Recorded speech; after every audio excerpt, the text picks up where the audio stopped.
Hello बच्चों, good evening. मैं हूं आपकी अपनी सौम्या मैम। तो कैसे हो? एकदम स्वस्थ और मस्त बीएसटी पढ़ने के लिए हो जाओ एकदम रेडी, क्योंकि तुम्हारी अपनी मैम आ चुकी हैं। चैप्टर्स हमने ये देखा और चल हुआ किए जाते हैं ना ट्रेंड। जुड़े हैं, कल की क्लास नहीं किए थे तो मैं आपको बता दूं कि आज का जो चैप्टर हमारा स्टार्ट हो गया है वो नाम क्या है चैप्टर का? हमारे चैप्टर का नाम हमारा व्यवसाय की उभरती पद्धतियां हैं बेटा। Emerging mode of doing business. Emerging, emerging का मतलब होता है नया नया, उभरता हुआ, नया ट्रेंड। ठीक है, तो नए तरीके बिजनेस को करने के, इस चैप्टर का ये नाम है। कल हमने क्या पढ़ लिया था इसमें? कल हमने ये पढ़ा था ई बिजनेस क्या होता है, यानी इलेक्ट्रॉनिक बिजनेस। इलेक्ट्रॉनिक बिजनेस की मीनिंग जानी थी और कितने तरह से ई बिजनेस किए जाते हैं उसको हमने पढ़ा था। जैसे बिजनेस टू बिजनेस फर्म्स, यानी दोनों ही बिजनेस इकाई हो, ठीक है, या बी टू सी कॉमर्स, एक बिजनेस ऑर्गेनाइजेशन रहे और दूसरी कस्टमर रहे।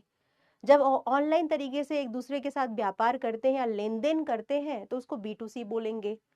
ऐसा भी हो सकता है कि दोनों पार्टी क्या हो, कस्टमर हो, सी टू सी, जैसे OLX हो गया, Quikr.com हो गया, ठीक है। और भी होता है सी टू बी, जिसमें एक कस्टमर अपनी सेवा डायरेक्ट बिजनेस ऑर्गेनाइजेशन को बेचे, ठीक है, सी टू बी।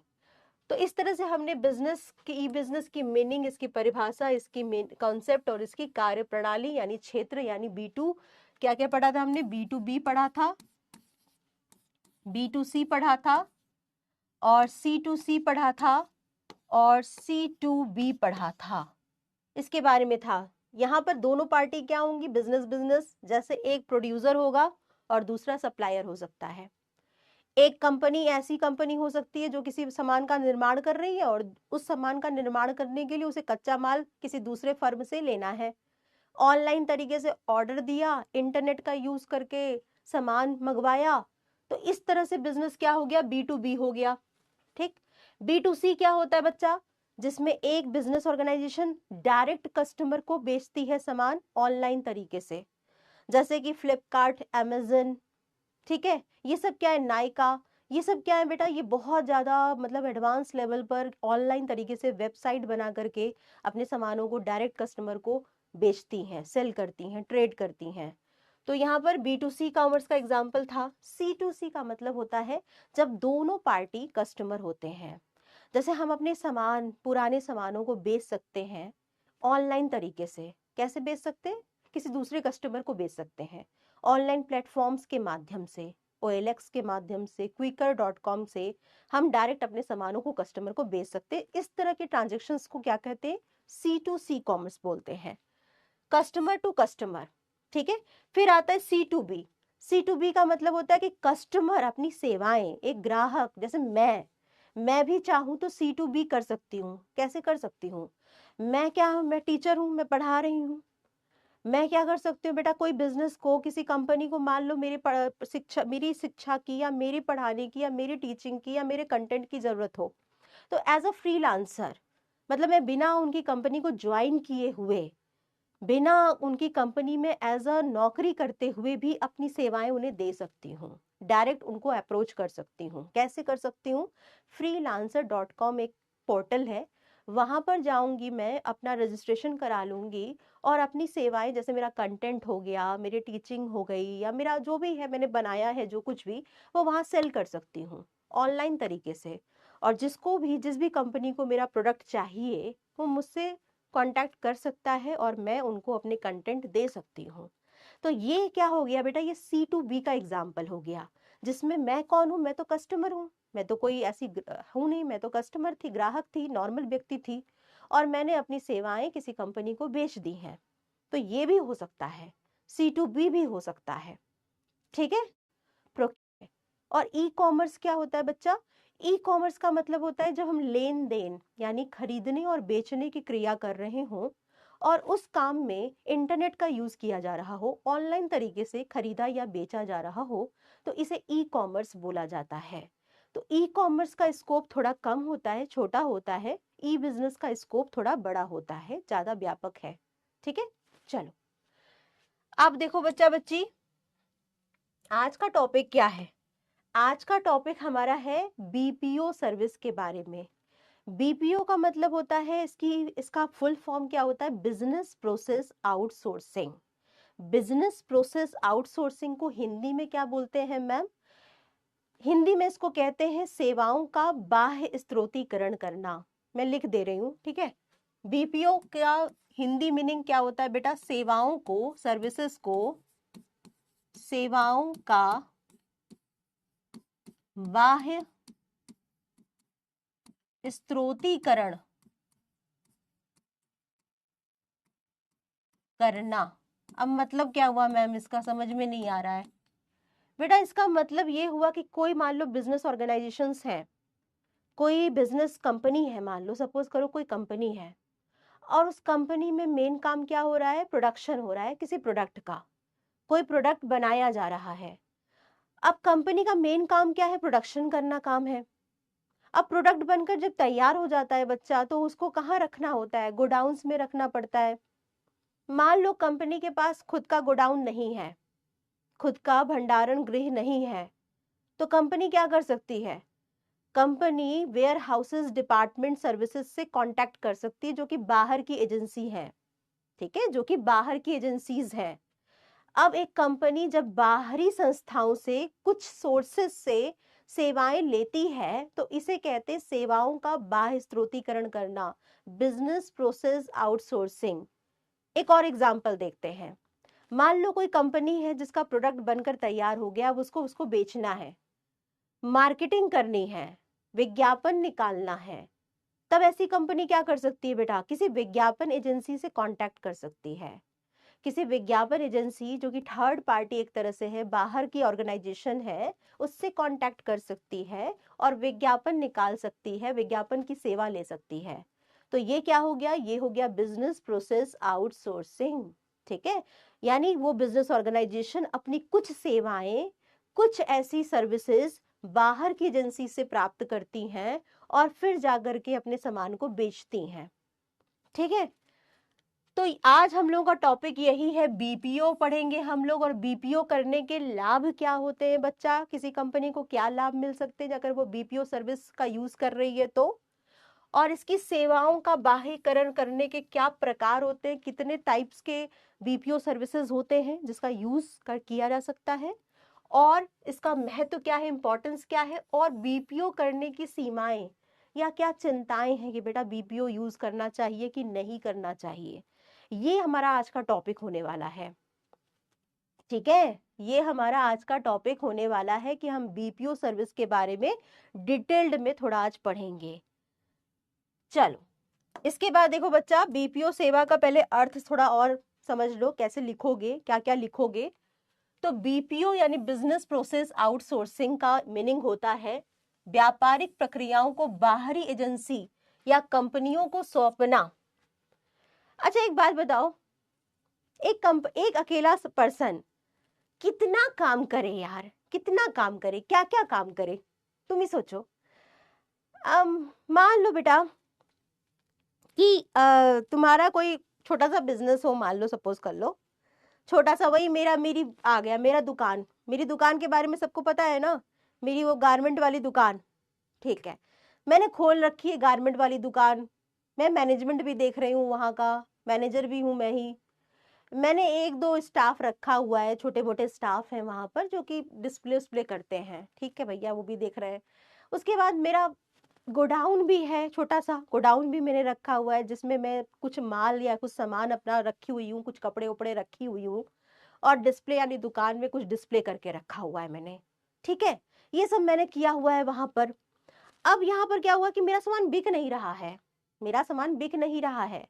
अब मार्केटिंग करनी पड़ेगी तभी ना बिकेगा, बिना मार्केटिंग के, बिना विज्ञापन के सामान तो मेरे बारे में तो कोई जानता नहीं है कि फट से आ जाएगा मेरी दुकान पर लेने के लिए। अब मुझे ऐड देना पड़ेगा, मुझे विज्ञापन करना पड़ेगा। अब क्या मैं अपनी विज्ञापन एजेंसी बना लूं? क्या मैं खुद की विज्ञापन एजेंसी बना लूं और ऐड दूं बना करके? तुम ही सोचो जरा, क्या ये पॉसिबल है? ठीक है, तो बेटा ये पॉसिबल है कि नहीं है ये वाला? अच्छा एक बार थोड़ा सा तुम लोगों से एक क्वेश्चन मैं पूछती हूँ, जरा इस क्वेश्चन का आंसर करना, उसके बाद फिर हम लोग आगे थोड़ा बढ़ते हैं, ठीक है, पहला क्वेश्चन का आंसर कर दो, उसके बाद फिर मैं आगे बढ़ती हूँ। ठीक है, क्वेश्चन आ रहा है हमारा, चलो एक क्वेश्चन का आंसर करो फट से, फिर बताते हैं। क्वेश्चन है ये, बीपीओ का पूरा नाम क्या है? बीपीओ का पूरा नाम क्या है? पोल लग गया है, ये पोल लग गया 30 सेकंड्स का, जल्दी से आंसर करो। बीपीओ का पूरा नाम क्या है? Business process out organization, business product outsourcing, या बिजनेस प्रोसेस आउटसोर्सिंग, या फिर बिजनेस प्रोग्राम आउटसोर्सिंग? जल्दी बताओ इसका, जल्दी बताओ, बातें मत करो, फट से इसका आंसर करो। तो ये जो मैंने पोल लगाया था बच्चा, सब लोगों को पोल पहले आ गया था क्या? ऐसा तो नहीं हुआ ना? Process outsourcing.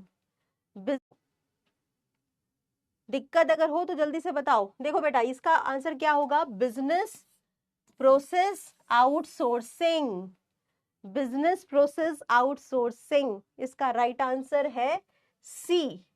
ये बच्चे हमारी स्टार्टिंग से बहुत जरूर याद रखो से, इसका राइट आंसर मुझे जल्दी से कर। अब हम लोग थोड़ा सा आते हैं अपने मेन वाले टॉपिक पे, फिर से टॉपिक को स्टार्ट करते हैं बच्चा बच्ची, और मुझे बताओ जल्दी से इसका राइट आंसर, मुझे जल्दी से करके बताओ। ठीक है, हाँ बच्चे तो कह रहे हैं यहाँ पर। ये देखो बेटा, पोल में कोई प्रॉब्लम तो नहीं हुई ना आप लोगों को? जब पोल लगाया गया आपको, जब क्वेश्चन दिया गया उसके बाद, क्योंकि जब, ठीक, यस मैम, ठीक है स्वीटी, मतलब प्रॉब्लम नहीं हो रही, क्योंकि अभी बहुत पोल का इश्यू हो रहा था, तो no ma'am, yes ma'am clear था। ठीक है बेटा, वेरी गुड, बहुत बढ़िया। चलो, तो यहाँ पर हम थोड़ा सा अपने कंटेंट पे वापस आते हैं। देखो, बिजनेस प्रोसेस आउटसोर्सिंग बोलते हैं सेवाओं का बाह्य स्त्रोतीकरण करना। कुछ सेवाएं ऐसी होती हैं जो कि बाहर से ली जाती हैं। मेरी गारमेंट की दुकान, फिर से आ गई मैं वहीं पर। मेरी गारमेंट की दुकान थी बेटा, वो चल नहीं रही थी, मुझे विज्ञापन करना था, तो क्या विज्ञापन एजेंसी में खुद खोल के बैठ जाऊं? इतना नहीं है पैसा मेरे पास, मेरे पास पैसा सीमित है। मैं अपने सामान को बेचने में फोकस करूंगी ना, कि मैं विज्ञापन एजेंसी खोल लूं? नहीं खोल सकती हूँ। मुझे अभी क्या करना पड़ेगा? दूसरे विज्ञापन एजेंसी से कांटेक्ट करना पड़ेगा और उनको अपना एड डलवाना पड़ेगा अपनी दुकान के लिए। मैं उनको एक मतलब पूरा तैयार करके देती हूँ कि मुझे ऐसा ऐसा एड चाहिए, और मेरे आप गारमेंट की दुकान का थोड़ा विज्ञापन कर दीजिए, जिससे कि मेरे कपड़े जो है वो बिक जाएं, मेरे दुकान के कपड़े बिक जाएं। तो यहाँ पर क्या हुआ बच्चा? यहाँ पर मैंने कुछ आउटसोर्स किया, कोई ऐसी सर्विस जो कि मैंने विज्ञापन एजेंसी से आउटसोर्स की। इसे आप बोल सकते हो बिजनेस प्रोसेस आउटसोर्सिंग करना। ठीक है, तो जब कोई कंपनी अपनी गैर मुख्य गतिविधियों को, नॉन कोर एक्टिविटीज को, जैसे ग्राहक सेवा हो गई, कॉल सेंटर सुविधाएं हो गई, डाटा एंट्री हो गई, पेरोल बनाना हो गया किसी वर्कर के लिए, ठीक है, या अकाउंटिंग की सर्विस हो गई, विज्ञापन की सर्विस हो गई, इन सब सर्विसेज को अगर दूसरी एजेंसी से प्राप्त करता है तो इसे क्या कहते हैं? बिजनेस प्रोसेस आउटसोर्सिंग बोला जाता है, सेवाओं का बाह्य स्त्रोतीकरण करना। ठीक है, अगर और इजी कर दे तो बेटा, कंपनी अपनी मुख्य गतिविधियों को, जैसे प्रोडक्शन हो गया, रिसर्च हो गया, डेवलपमेंट हो गया किसी प्रोडक्ट का, उस पर ध्यान केंद्रित कर सके, इसके लिए वो अन्य छोटी मोटी सेवाओं को बाहर की दूसरी एजेंसी से ले लेती है, एक्वायर्ड कर लेती है। अब इस तुम ही सोचो यार कि मेरा सारा ध्यान किस पे लगा है? कि मेरा जो दुकान है वो अच्छे से चले, ट्रेडिंग अच्छे से हो, मार्केट में मेरे कपड़े जो हैं वो बिक जाएं, मेरे कस्टमर क्रिएट हो जाएं, मैं इस पे ज्यादा ध्यान लगाऊंगी ना, न कि बजाय कि मैं विज्ञापन कैसे करूं, विज्ञापन कैसे बनाऊं, कैसे मैं एड निकालूं। वो सब काम मैं किसी दूसरे को छोड़ दिया है मैंने, जिसका जो अच्छे से एक्सपर्ट है वो ये काम करे। मैं क्यों अपने सर पे इतना ज्यादा बोझ लेकर के बैठूं कि ये भी कर दूं वो भी कर दूं? जो मुझे आता है वही मैं अच्छे से करूं ना। तो बिजनेसमैन क्या करते हैं, ऑर्गेनाइजेशंस क्या करते हैं, वो अपने मेन कोर वर्क पर ज्यादा फोकस करने के लिए छोटे मोटे वर्क को दूसरों को बांट देते हैं, दूसरी एजेंसीज को दे देते हैं। ठीक है, चलिए, जिससे कि क्या होता है बच्चा, मान लो कि अन्य कार्यों को किसी विशेषज्ञ एजेंसी को अगर आउटसोर्स कर दिया जाए, बाहर से ले लिया जाए, तो फिर काम में भी परफेक्शन आता है, काम भी अच्छे से एक्सपर्ट तरीके से हो जाता है और जल्दी हो जाता है। चलो इसके बाद देखो बीपीओ की क्या विशेषताएं हैं, बिजनेस प्रोसेस आउटसोर्सिंग के फीचर्स क्या हैं। तो देखो, बाहरी कंपनी को कार्य सौंपा जाता है, बाहरी एजेंसी को काम दिया जाता है करने के लिए। दूसरा क्या है, कॉन्ट्रैक्ट के आधार पर सेवाएं दी जाती है। बेटा कॉन्ट्रैक्ट होता है, एक अनुबंध होता है, एक लेटर साइन किया जाता है, एक बाहरी कंपनी के थ्रू कंपनी एक लेटर साइन करवाती है और तब जाकर के आउटसोर्सिंग का वर्क स्टार्ट होता है। ठीक है, कम लागत और उच्च दक्षता बनी रहती है। बेटा आपको अपने यहाँ विज्ञापन एजेंसी बनाने की जरूरत नहीं पड़ेगी, कॉल सेंटर बनाने की जरूरत नहीं पड़ेगी कंपनी को, वेयर हाउसेस डिपार्टमेंट बनाने की जरूरत नहीं पड़ेगी, अकाउंटिंग का वर्क भी वो बाहरी कंपनी से करा सकती है। तो कम लागत पर, कम पैसे पर अच्छा परफेक्शन के साथ सभी काम कंप्लीट हो जाता है। सूचना प्रौद्योगिकी यानी आईटी का व्यापक उपयोग होता है। बेटा आज का युग क्या है, आज का युग है आईटी का, एआई का, टेक्निक का, टेक्नोलॉजी का। और हम सब जानते हो बेटा कि हर एक बिजनेस ऑर्गेनाइजेशन आईटी क्षेत्र में उतना ज्यादा डेवलप्ड नहीं है। तो आईटी सर्विसेज क्या करते हैं, ऑर्गेनाइजेशंस बाहर की आईटी कंपनी से हायर कर लेते हैं। फॉर एग्जाम्पल के तौर पर मैं तुम्हें पढ़ा रही हूँ, मैं तुम्हें पढ़ा रही हूँ बेटा, और तुम ऑनलाइन पढ़ रहे हो मुझसे, और ये मैं एक कंपनी में पढ़ा रही हूँ।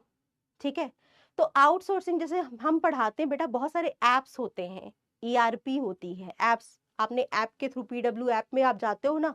अब ऐप को डेवलप्ड करना, ऐप को बनाना, ये पूरी तरह से आईटी डिपार्टमेंट का काम होता है। अगर कुछ कंपनी ऐसा भी करती है बेटा कि वो आईटी वाली काम को दूसरे कंपनी से हायर करती हैं, मतलब उनके आईटी डिपार्टमेंट को, उनके ऐप को, उनके ईआरपी सिस्टम को देखने के लिए कोई दूसरी कंपनी है जो कि एक्सपर्ट है आईटी के क्षेत्र में। इसलिए क्या हो गया बेटा, ये बिजनेस प्रोसेस आउटसोर्सिंग हो गया आईटी के क्षेत्र में। मतलब वो ऐप बना करके दे रहे हैं, है ना, वो ऐप बना रहे हैं और वो पूरी तरह से पूरा का पूरा ईआरपी सेट कर रहे हैं, वो टेक्निकल इश्यूज को देख रहे हैं, कोई ऐसी प्रॉब्लम आ रही है तो उसको रिजॉल्व कर रहे हैं। और मेन कंपनी क्या है, जो टीचिंग करवा रही है, तो टीचिंग एक्सपर्ट तरीके से फैकल्टीज रखे जा रहे हैं और पढ़ाए जा रहे हैं आपको। लेकिन आईटी का काम कोई और देख रहा हो, ऐसा भी हो सकता है कंपनीज में। तो आईटी वाला जो वर्क होता है ना, वो आईटी के विशेषज्ञ करते हैं, आईटी कंपनीज करती हैं, और ये बड़ी बड़ी कंपनी जो होती हैं वो अपनी सेवाएं देती हैं दूसरी कंपनियों को। ठीक, तो ये भी याद रखिएगा आप लोग।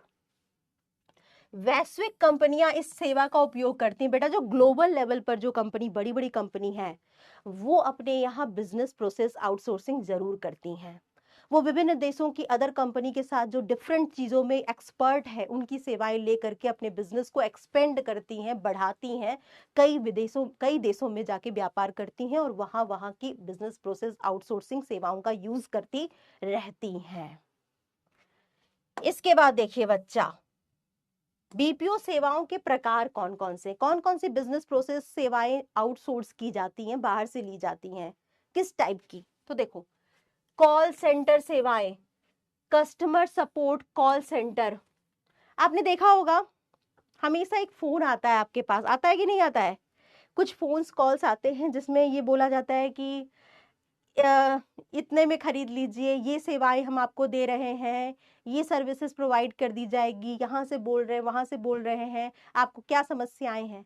तो जो कॉल सेंटर सर्विसेज, दिन भर आपके फोन्स कॉल्स आते रहते हैं, कभी कभी आप लोग ब्लॉक भी कर देते होगे, कुछ फोन्स कॉल्स को तो आप लोग ब्लॉक कर देते हो।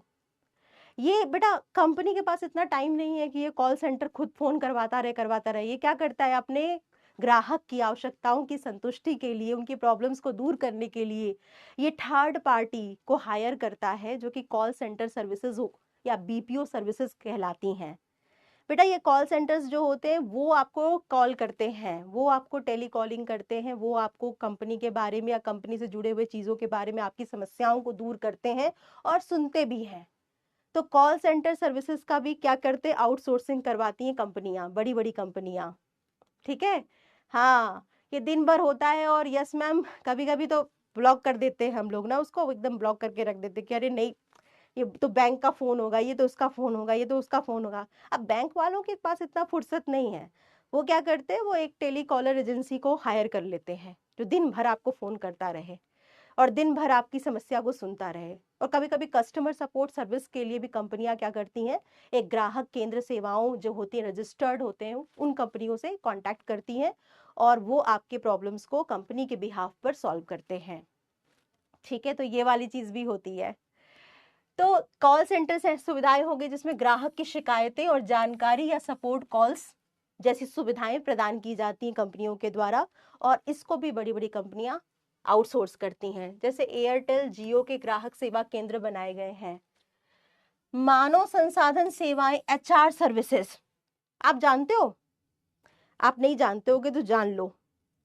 कुछ कंपनियां, कुछ स्टार्टअप्स होते हैं बेटा, नया नया स्टार्टअप्स है, उनको बहुत ज्यादा संख्या में मान लो एम्प्लॉय चाहिए, वर्कर चाहिए, बट उनके पास ज्यादा वर्कर को अपॉइंट करने के लिए लोग नहीं है अभी जो एक्सपर्ट हो, जो ह्यूमन रिसोर्स को ले सकें। तो ऐसे में ये क्या करती हैं कंपनियां, ये बाहरी एजेंसी से कांटेक्ट करती हैं जो कि एचआर डिपार्टमेंट का काम करती हैं। मतलब ये वर्कर को अरेंज करके देती हैं, वर्कर का अपॉइंटमेंट, उनकी नियुक्ति, उनकी भर्तियां, सब कुछ निकालती हैं कंपनी के लिए।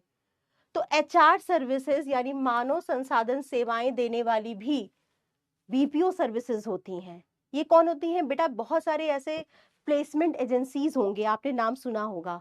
प्लेसमेंट एजेंसीज होती हैं, ये निजी प्लेसमेंट एजेंसीज होती हैं जो कि कमीशन चार्ज करती हैं, पैसा लेती हैं और बदले में कंपनियों को अच्छे कैंडिडेट, अच्छे वर्कर अपॉइंट करवाती हैं, प्रोवाइड करवाती हैं। तो ये हो गया मानव संसाधन सेवाएं देने वाले, जिसमें भर्ती प्रक्रिया निकाली जाती है, पेरोल यानी कंपनसेशन, ये सब तय किया जाता है, और प्रशिक्षण और ट्रेनिंग का प्रबंधन भी ये कंपनियां करती हैं और बिजनेस के लिए करती हैं, अदर कंपनी के लिए करती हैं, और अच्छे एम्प्लॉय उनको प्रोवाइड करवा देती हैं। एग्जाम्पल के लिए इन्फोसिस बीपीओ और विप्रो एचआर आउटसोर्सिंग एजेंसीज हैं। ये बड़ी बड़ी कंपनियां जो हैं वो ह्यूमन रिसोर्स को अरेंज करवाती हैं अदर कंपनी के लिए। वित्त और लेखा सेवाएं, फाइनेंस एंड अकाउंटिंग सर्विसेज जो होती है बेटा, उसका भी बीपीओ सर्विस होती हैं ये भी। फॉर एग्जाम्पल के तौर पर मान लो कि एक कंपनी है, ठीक है, और कंपनी को लेखा विभाग संभालना है, अपना लेखा, अपना जोखा, अपना अकाउंटिंग, सीए वाला पूरा काम करवाना है, तो वो क्या करेगी? अकाउंटिंग फर्म्स को ये सर्विस दे सकती है, अकाउंटिंग फर्म्स को या लेखा जोखा करवा सकती है जो कि इस फील्ड में एक्सपर्ट होती हैं। वो कंपनियों के लिए क्या करती है? अकाउंटिंग का पूरा काम करती हैं। वहां पर सीए लोग का होते हैं जो कि अपना एक्सपर्ट सर्विसेज प्रोवाइड करते हैं कंपनियों को। ठीक है, तो अकाउंटिंग हो गया, बही खाता हो गया, कर यानी टैक्सेशन से संबंधित जो भी काम होते हैं उसको बड़ी बड़ी कंपनियां बीपीओ करवा लेती हैं, दूसरे अदर कंपनी से, फर्म से ले लेती हैं। जैसे जेनपैक्ट जो है बेटा, एक कंपनी है जो कि वित्तीय सेवाएं प्रदान करता है, जो कि फाइनेंशियल असिस्टेंस प्रोवाइड करता है डिफरेंट कंपनीज को, अदर कंपनीज को। वित्तीय सेवाएं मतलब आप पैसा कहाँ लगाइए, आप इन्वेस्टमेंट कोई कंपनी कहाँ करे, कर को कैसे वो बचा सकती है, कर की सेविंग्स कैसे कर सकती है, ये सारी चीजें, ये सारी जानकारियां कंपनियों को प्रोवाइड करने वाली एजेंसीज होती हैं ये सारी। ठीक है, इसके बाद देखो बच्चा, आईटी और तकनीकी समर्थन। अब आईटी सर्विसेज प्रोवाइड करने वाली भी बीपीओ होती हैं, बिजनेस प्रोसेस आउटसोर्सिंग। आईटी के बारे में मैंने आपको अभी जस्ट एग्जांपल बताया था कि मैं आपको पढ़ा रही हूँ, और आपका एक ईआरपी है, आपके लिए एक ईआरपी यानी ऐप है, आप उस ऐप पर पढ़ रहे हैं मुझसे। ऐप को बनाने वाला कोई और हो सकता है, ऐप को बनाने वाला और टेक्निकल सर्विस देने वाला कोई और हो सकता है। तो बड़ी सभी कंपनियों को आज के टाइम में एआई की जरूरत है, आज के टाइम में टेक्निक की जरूरत है, और कंपनियों के पास इतनी सुविधा नहीं है कि वो तकनीक अपनी बनाए। वो क्या करेंगी? तकनीक का आउटसोर्स कर लेंगी, तकनीक को, ईआरपी सिस्टम को, सॉफ्टवेयर को दूसरी अदर कंपनी से बनवाएंगी, उनकी सेवाएं लेंगी। ठीक है, आपको याद होगा, अगर शायद आप लोगों ने स्टोरी सुनी है, स्टोरी सुनी है कि नहीं सुनी है, हमारी इसी कंपनी के बारे में आप लोगों को एक वेब सीरीज आई थी, आप लोगों को पता है उसके बारे में? देखिए आप लोगों ने, पीडब्ल्यू पर, अलक पांडे जी पर एक वेब सीरीज आई थी, कितने लोगों ने देखा है उसको? बताओ मुझे, उस वेब सीरीज को क्या आप लोगों ने देखा है कि नहीं देखा है ना? देखा है कि नहीं देखा है? एक वेब सीरीज आई थी, अलक पांडे जो है आपके हमारे इस पीडब्ल्यू के ओनर जो हैं, उन पर एक वेब सीरीज थी। यस मैम, यस मैम, हाँ अमन ने देखा है। और बताओ जल्दी से, और बच्चे लोग बताओ। उसमें क्या था बेटा, आपको याद होगा कि जब वो पढ़ा रहे थे, ठीक है, वो जो पढ़ा रहे थे वाईटी चैनल उन्होंने अपना खोला था, व्हाइट बोर्ड पे पढ़ाते थे एकदम सिंपल से, हमारे एक तरह तुम्हारी तरह एकदम। और उसके बाद पढ़ाते पढ़ाते उनका एक वीडियो वायरल हो गया था और एक कंपनी को मिल गया था, जिस कंपनी में क्या हो रहा था, जिस कंपनी में ऐप बनाने वाली कंपनी थी, वो जो एप्स बनाती थी टीचर्स के लिए। और वो कंपनी जो थी वो एक प्रकार से उनसे कांटेक्ट की कि आप आइए, हम आपके लिए ऐप बनाएंगे और आप इस ऐप पर अगर पढ़ाओगे तो आपका जो होगा वो बहुत ज़्यादा वायरल हो जाओगे और आपका जो चीज़ें हैं वो लोगों तक पहुंच पाएंगी ऐप के माध्यम से। अगर आप पढ़ाते हो तो ऐसे आप लिमिटेड लोगों तक पहुंच पाओगे।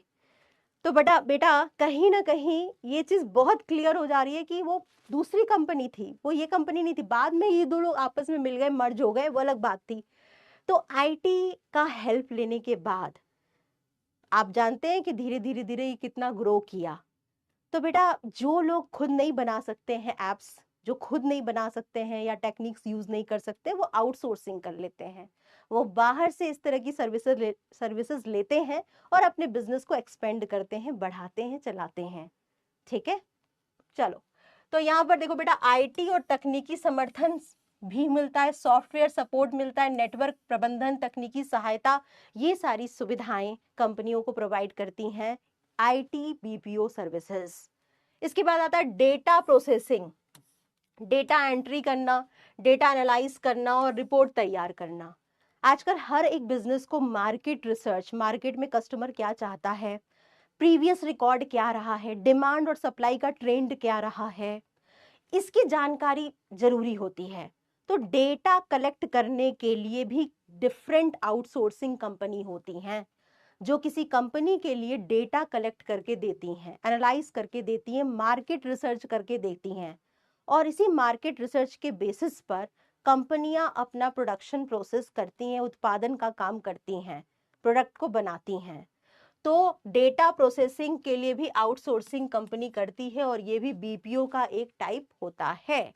एग्जाम्पल के लिए आपका डाटा एंट्री इसमें किया जाता है, डाटा एनालाइज किया जाता है और रिपोर्ट तैयार किया जाता है।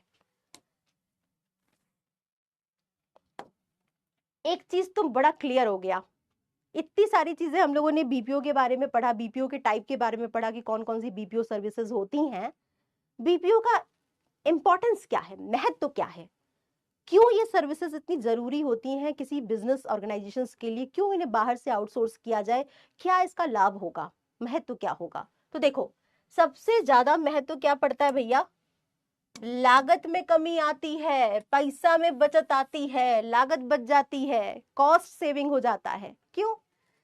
जैसे मैं अपनी विज्ञापन एजेंसी बनाती तो उसमें कितना पैसा लगाना पड़ता, मैं अगर मान लो अपना आईटी डिपार्टमेंट बनाती तो उसमें कितना पैसा लगाना पड़ता, मैं डाटा कलेक्ट करवाने के लिए खुद के ही लोगों को अपॉइंट करती और काम करवाती तो कितना पैसा लगता, अगर मैं support service, customer support service खुद ही अपने यहाँ अलग से बनाती तो कितना पैसा लगता। मैंने क्या किया, इन सब सर्विसेज को आउटसोर्स कर लिया, बाहर से ले लिया, रेंट पर, एक तरह से पेमेंट करके, पैसा दे करके। तो क्या हो गया बच्चा, इससे क्या हो गया, लागत में कमी आई। मेरे बिजनेस, मान लो मैं कोई बिजनेस खोल के बैठी हुई हूँ तो लागत में कमी आ जाती है, कॉस्ट सेव हो जाता है, क्योंकि आपको अपने यहाँ सारा चीज इंस्टॉल करने की जरूरत नहीं पड़ती है। ठीक है, इसके बाद क्या होता है बच्चा, विशेषज्ञता का लाभ मिलता है।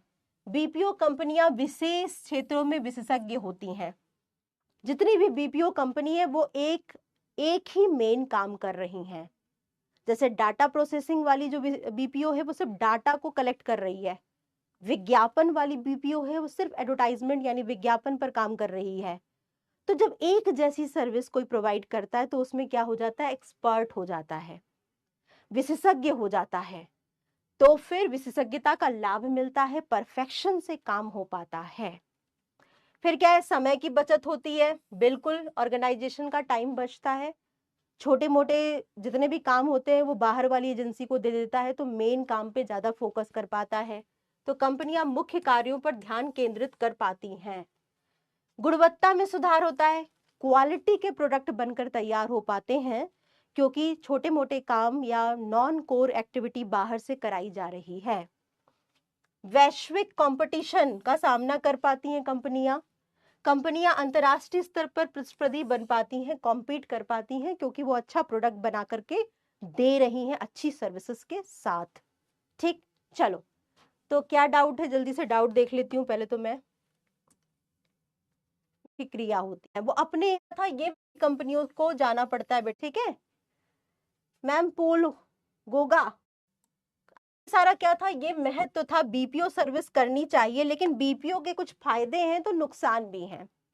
बीपीओ जब कंपनी करवाती है, कोई बिजनेस ऑर्गेनाइजेशन बीपीओ का हेल्प लेती है, यानी बाहरी कंपनियों से बहुत सारे नॉन कोर एक्टिविटी करवाती है, तो उसका कुछ खतरा भी होता है, कुछ नुकसान होता है। वो क्या है, देखो पहला नुकसान क्या है, डेटा सुरक्षा का, डेटा सिक्योरिटी का प्रॉब्लम होता है। आप कंपनी है, आपकी सारी इंफॉर्मेशन थर्ड पार्टी को मिल गई, दूसरी कंपनी को मिल गई। अब दूसरी कंपनी आपके डेटास का मिसयूज कर सकती है, आपके डेटा का मिसयूज कर सकती है, या आपकी जो इंफॉर्मेशन सूचना उनके पास है उसका गलत यूज कर सकती है। तो संवेदनशील जानकारी लीक होने का खतरा बना रहता है जब किसी दूसरी ऑर्गेनाइजेशन के साथ आप डील करते हो और उनसे काम करवाते हो। तो इसके बाद क्या, गोपनीयता, प्राइवेसी जो है वो खतरे में हो जाती है बेटा, बिल्कुल यस। जब डाटा लीक होगा तो गोपनीयता भी खतरे में आएगी।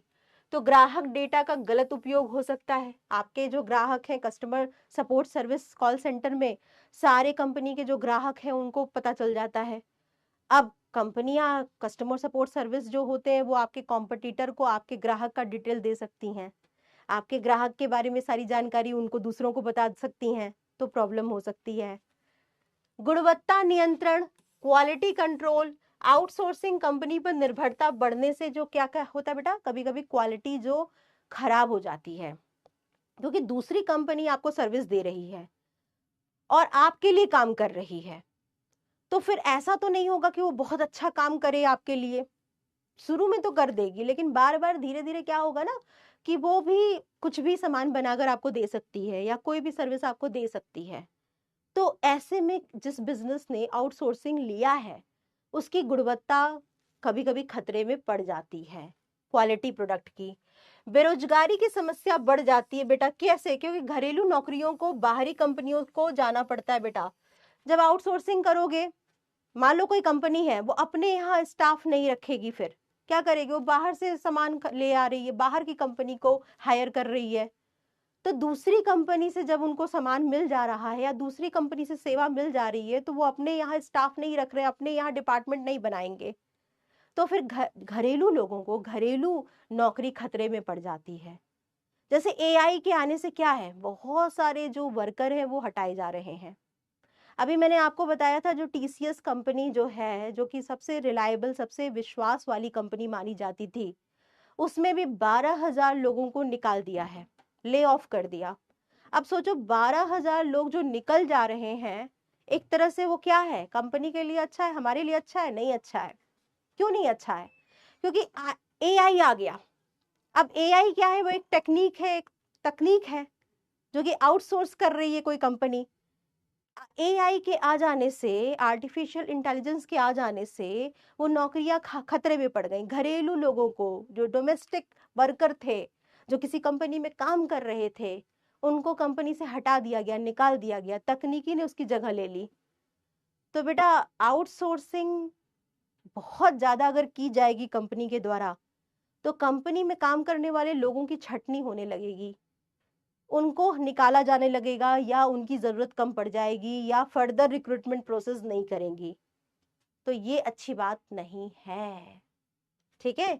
संचार बाधाएं आती, कम्युनिकेशन बैरियर, भाषा और सांस्कृतिक, दूसरी देश की कंपनी है, दूसरे देश की कंपनी अपने लैंग्वेज में अपने तरीके से डील करेगी, तो भाषा और संस्कृति में भी विभेद देखने को मिलता है अगर आप विदेशी कंपनी से आउटसोर्सिंग ले रहे हो तो।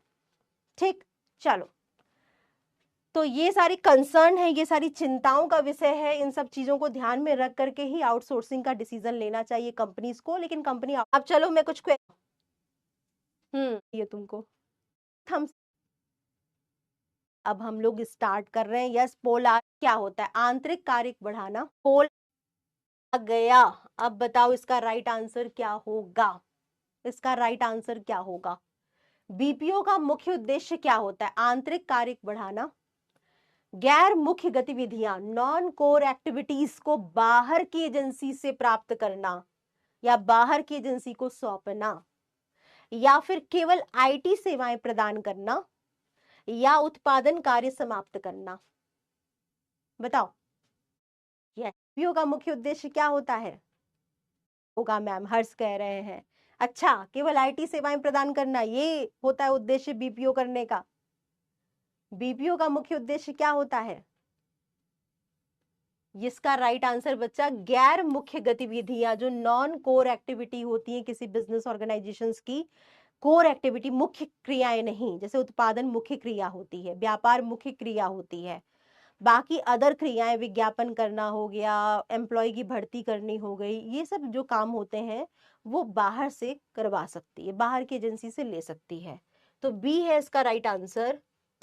और हमारे 71% बच्चे राइट हो गए हैं। Very good. मनी, विसेंद्र, सचिन, मुस्कान, तौसिफ, लवी, ये आपका निम्नलिखित उन्नीस श्वेता कौन सी सेवा बीपीओ?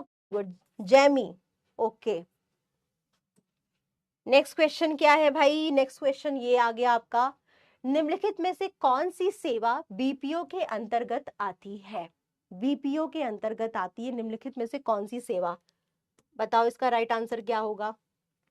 ग्राहक सेवा, डाटा एंट्री करवाना, तकनीकी सहायता देना, या उपरोक्त सभी? बीपीओ सर्विस क्या ये सब होगी या कोई एक होगी? सेवा जो होती है, customer support service, call centre services, वो भी हम लोग दूसरी एजेंसी से ले ली जाती है। तो उपरोक्त सभी इसका राइट आंसर होगा। डी है इसका राइट आंसर। चलो नेक्स्ट क्वेश्चन का आंसर दो। बीपीओ सेवाओं का उपयोग करने का सबसे बड़ा लाभ क्या है? आंसर करो बेटा इसका। बीपीओ सेवाओं का उपयोग करने का सबसे बड़ा लाभ क्या है?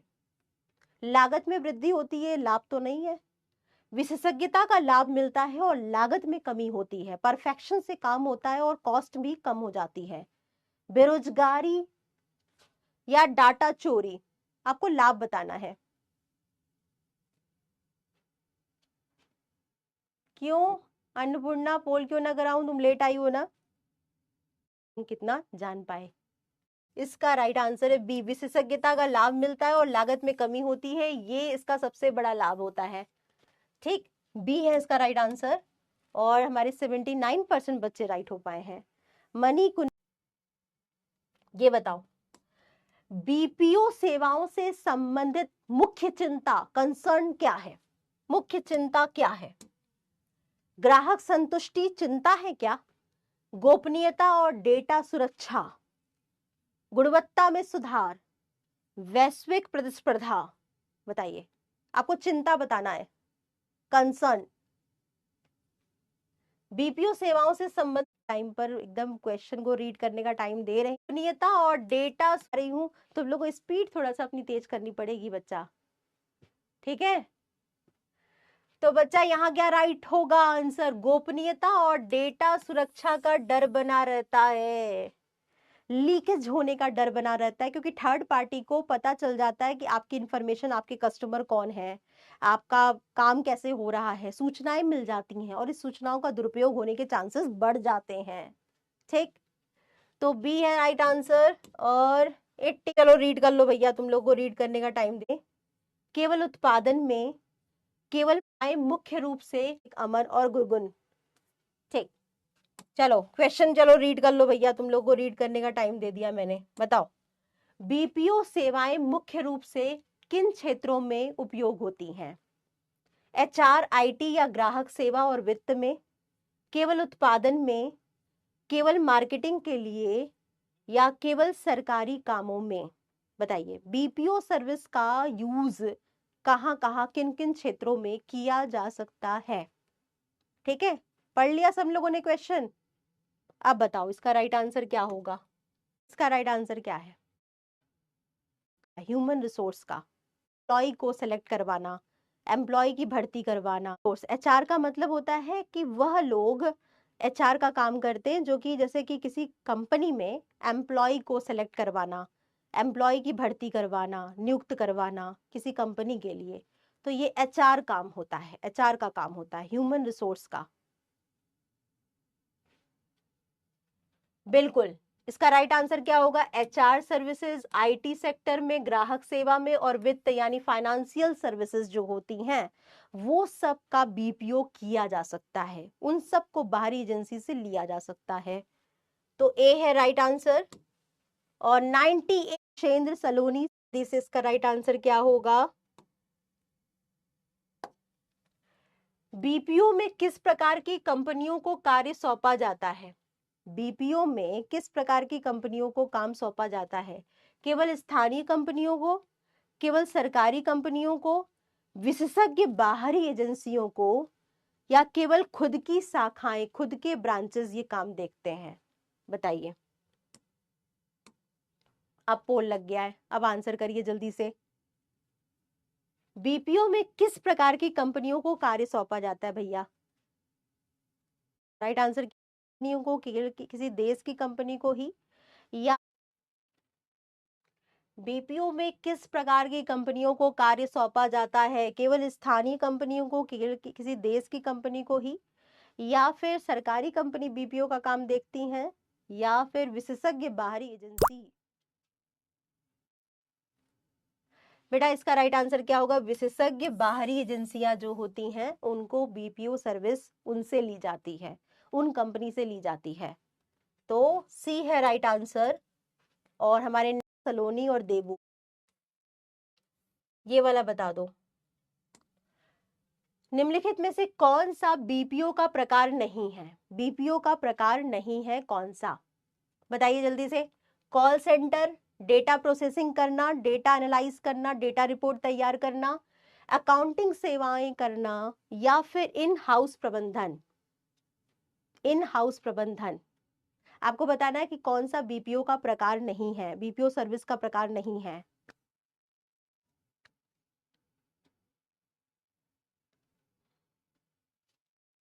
निम्न में से कौन सा बीपीओ का प्रकार नहीं है?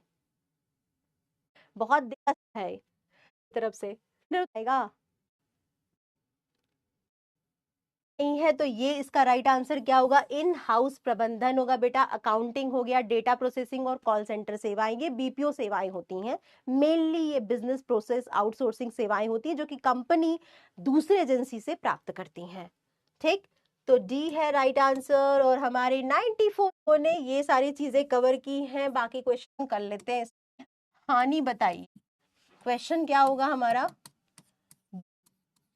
के लाभ है, क्या होता है, ठीक है, और बीपीओ के लाभ एवं हानि बताइए। हानि बताइए, ठीक है। ये आप लोग 2 क्वेश्चंस का जरा लिख करके अपना, तो आज के तो मैंने आपको